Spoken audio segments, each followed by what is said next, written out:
Coach Fox was hoping to get his first spring win this season against none other than Southern University. That's right, guys, the Bayou Classic. He was looking to get that W today at the Bayou Classic. And guys, I'm going to tell you something right now. I want to know, do you really think Coach Odoms was going to come into this game with the same type of game plan that he's had against all of the other teams that they have played in the SWAC this spring? Guys, let me tell you something right now. Remember, I said in the pregame breakdown what to expect from Grambling and what they could do to get themselves a W today. And I'm going to put it to you like this. Coach Odoms and Southern, you know, they always got something up their sleeve. And I'm going to tell you right now, boy, this thing going to shock the mess out of you because a lot of us did not see this coming. You know it's your favorite coach back at it again. 10 toes down, about to tell you how it all goes down. But first, welcome back to Tomorrow League Sports Network with your host, Coach Walker. If you're new to the channel, please like, share, subscribe. That's right, guys. Subscribe to the channel. Like these videos. Comment on these videos. Share these videos, guys. And not to mention, tap in a friend, 2, 3, 4, or 5, and tell them to come on in. It's number positive vibes over here. We just having a good time talking about HBCU sports, professional sports, as well as recruiting and current affairs that's going on in this lovely world of ours today. But guys, let me tell you something else. Don't forget, you can follow us on social media. The links are listed down below in the description. And not to mention, guys, if there's any of you out there that are looking to get some exposure, that's wanting to go play collegiate football, there's some camps that's going on. I'm going to post those links to the camps on my Instagram page. Like I said, those links are listed down below in the description. So please make sure you follow me there as well. So not just you can get yourself in the mix so these coaches can find out exactly what you have to offer for their programs. So without further ado, we're going to jump on off into this subject here. And guys, let me tell you something. I said in the beginning, this game here is going to be something crazy. But I got to give a disclaimer right now because with all of the changes that Coach Fobbs has made, as far as the coaching personnel, the player personnel, there's been a lot of different changes that's going on. You've already seen that they're on their third offensive coordinator right now. Not to mention they've lost 19 players in the transfer portal between when the pandemic started last year and now, as we see Hickbottom go into the transfer portal himself. So, you know, this whole everything that's going on with Grambling right now is just up in the air, and I'm hoping that they find a way to get things back, get things back together and get the ship, going in the right direction because there's just too much happening right now that's going to leave a lot of people out there scratching their heads wondering what exactly is going on with the program. But from the outset, I made it clear that the only way that Grambling was going to win this game is that they had to keep it close. They had to stay ahead on the sticks out there on the field, making sure that they didn't get into any, long distance situations where they had to get, a bunch of yards in order for them to continue to keep moving the ball down the field, getting first down. And guess what? I'm going to tell you right now, they started out effective on the defensive side of the ball, but they were still lethargic on the offensive side because they really couldn't move the ball down the field. And I'll be honest with you, Grambling, like I said, the defense, they came out like gangbusters. But man, when your offense can't move the ball, that's a problem. And you already know Coach Odom, when he gets out there on the field, he's going to give you a dose of daggone skeleton and that running game that they have over there at Southern University. You know it's coming because Coach is going to go ahead. He's going to wear you down. He's going to grind on you. He's going to make you come out there and play that grown man type of football. And when you're not trying to dig in and do just that, guess what? He's just going to keep grinding in on you a little bit more and say, hey, either you're going to tap out or you're going to man up. One of the two. And today just wasn't one of them days because I'm going to tell you right now, daggone Skeleton, he got out there. He got to run the ball. And you know what? Grambling said, hey, you know what? We're going to man up right now. And they went ahead and they got Skelton out the game. Skelton ended up getting hurt, and he was out for a couple of series, and they brought in Lampley. I keep telling everybody, when you sit down and scout this team, you got to make sure you scout both quarterbacks. If you don't, you're doing yourself a disservice because Lampley can come out there and throw that ball all over the field to those receivers, man. And I mean, it's just a thing of beauty sometimes when he put that ball in the air and you watch those receivers come wide open, they catching those passes for long gains or better yet, touchdowns.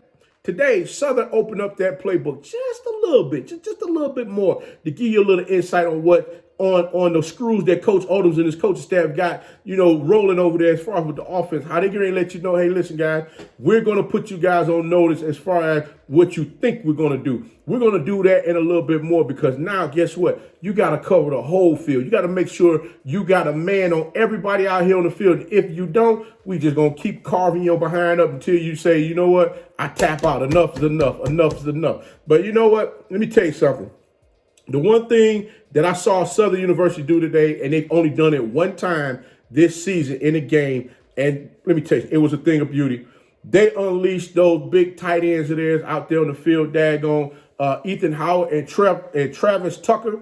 Boy, they allowed them young men to get out there and run routes. I'm talking about dig routes, out routes, crossing routes. If you do not start paying attention to Southern tight ends, and I have not seen many of the colleges do that, period. Especially in the HBCU, I have not seen them use their tight ends. And like I said, everybody has not played this spring. I'm just talking about this spring. So before you can do, hey man, this school, relax.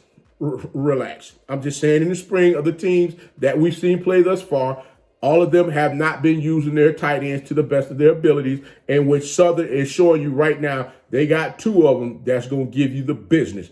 Just letting you know.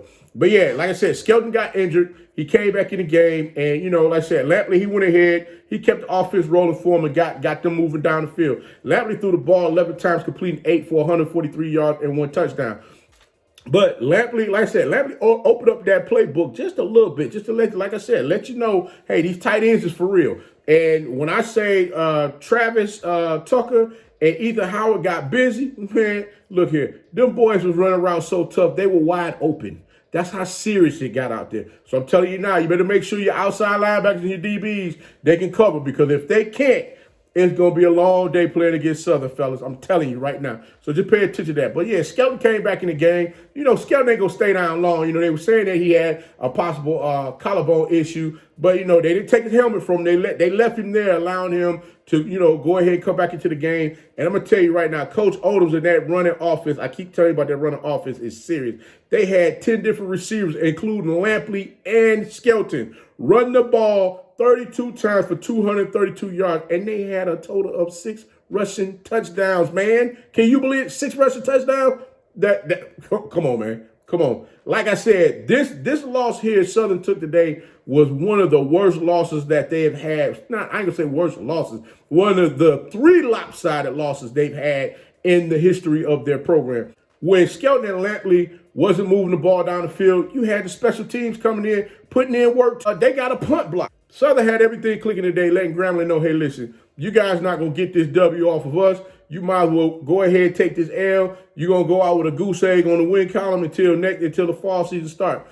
Elijah Walker, he came out there. He tried to get things going, but he just looked he looked very slow today, as if he was moving like a second and a half slower than when the play was developing. And I don't know if it's because the offensive line wasn't really protecting him as much or what, but I'm just going to be honest with you.